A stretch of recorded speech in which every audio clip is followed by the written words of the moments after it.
The Foundation for Individual Rights and Expression recently released their college free speech rankings. In that list, they rated over 250 colleges based on how open these schools were to free discourse and dialogue. Columbia and Barnard were ranked at the bottom of this list and were rated as the worst schools for free speech. So I'm outside Columbia today asking students about free speech on campus. My name's Megan. What's your name? Let me take off my glasses. I think I look better without glasses. My name's Johnny. Nice to meet you. And what year are you at Columbia? I'm actually a graduate student. Oh, what are you studying? I'm studying international affairs. Right, so you're a SIPO student, or? Oh, shit. Yeah. Am I doxing myself right now? Okay, go ahead. Okay.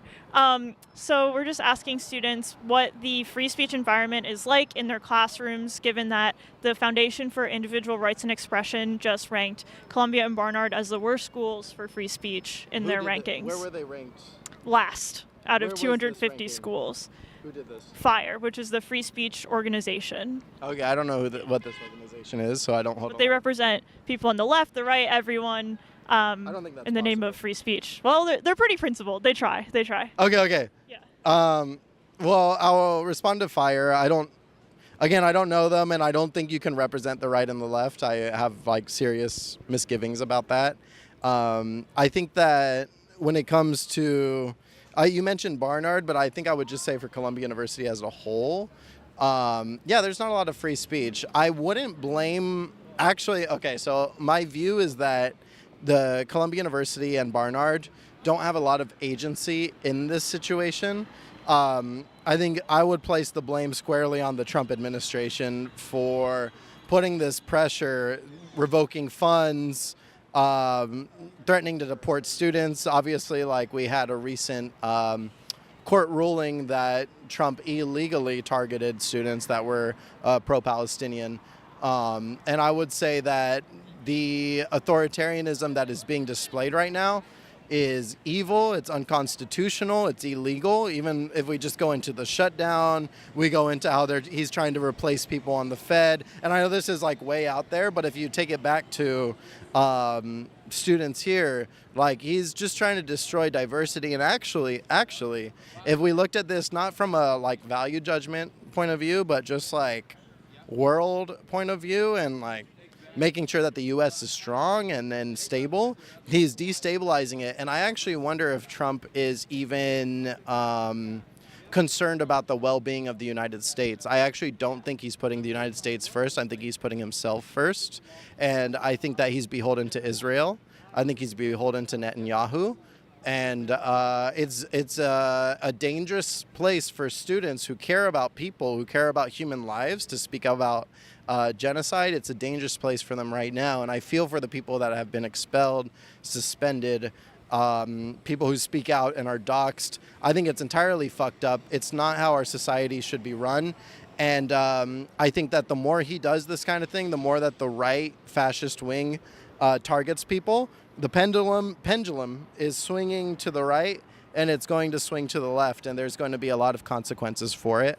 And he'll just have to face it. So were you here last year as well? How long have you been a grad? Last year, yeah. This is my second year. How have you noticed the culture of free speech kind of evolve maybe as the Trump administration has gotten more involved with Columbia? Yeah. I mean, I guess the protests started in, what was that, 2023? Or no, 2020. Yeah, April 2023 was the first encampment. But I guess so you came in this fall of 2023, right? Yeah. And I would say that in 2023 I was not here yet. And I actually applied for Columbia because of the encampments. And I saw that the student community was very passionate about human rights, about people, and protesting genocide. And that's what made me want to come to the school. Before that, I was in California. I was working for a congresswoman. I was doing my thing, but I wanted to go international. I wanted to support the movement. And so this was really important to me to come here. And when I got here, my classmate was Mahmoud, and I realized that, hey, if you speak out against the U.S. empire, even just disagreement, we're not saying that we hate America or anything like that, but we're disagreeing on foreign policy, which is SIPA. We're supposed to have debates about foreign policy. That's not really allowed right now, or especially wasn't last year. And Mahmoud is somebody who is Palestinian, Algerian, and wanted to voice his opposition against the genocide going on. And I think that more people need to continue to voice that. And I think that also it's fucked up and it's wrong that people have been basically.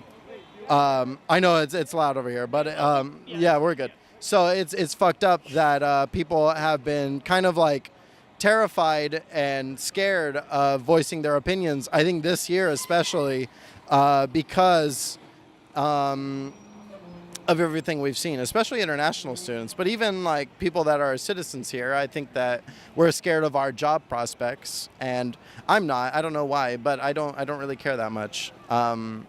I was just wondering, like in your classes with your professors, like with the SEPA professors, have they instituted any like different policies in their classes or handled like classroom discussions any differently? Have you noticed that? Or I can't compare because I got here in 2024, and so that was already after the height of what was going on, so I can't compare it to before.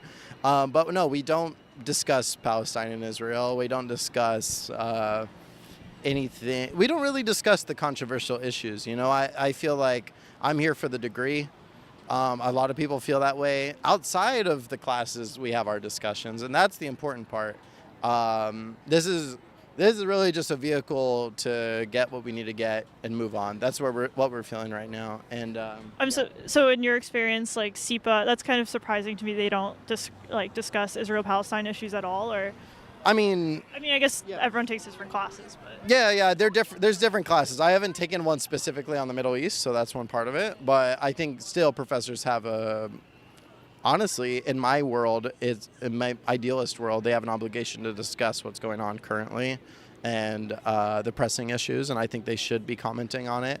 But I've been in the inside the Situation Room, which is with Hillary Clinton and the dean of SEPA, and no, they don't talk about that. They'd rather talk about pressuring Iran and their nuclear program, and I think that there's the misguidance there, because why are we sending so much money to Israel when they provide universal health care for their citizens, but we can't provide universal health care for our own citizens? It seems like the government and the elite care much more about Israel's people than our own people.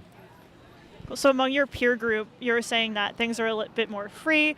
Like, do you think anyone self-censors within your just peer group? Oh, we all do.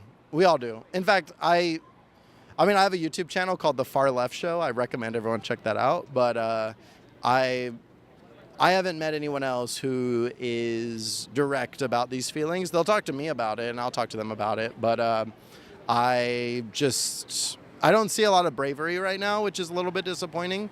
But I also understand why. Yeah. Is there anything else you want to add? No, love you guys. What is this?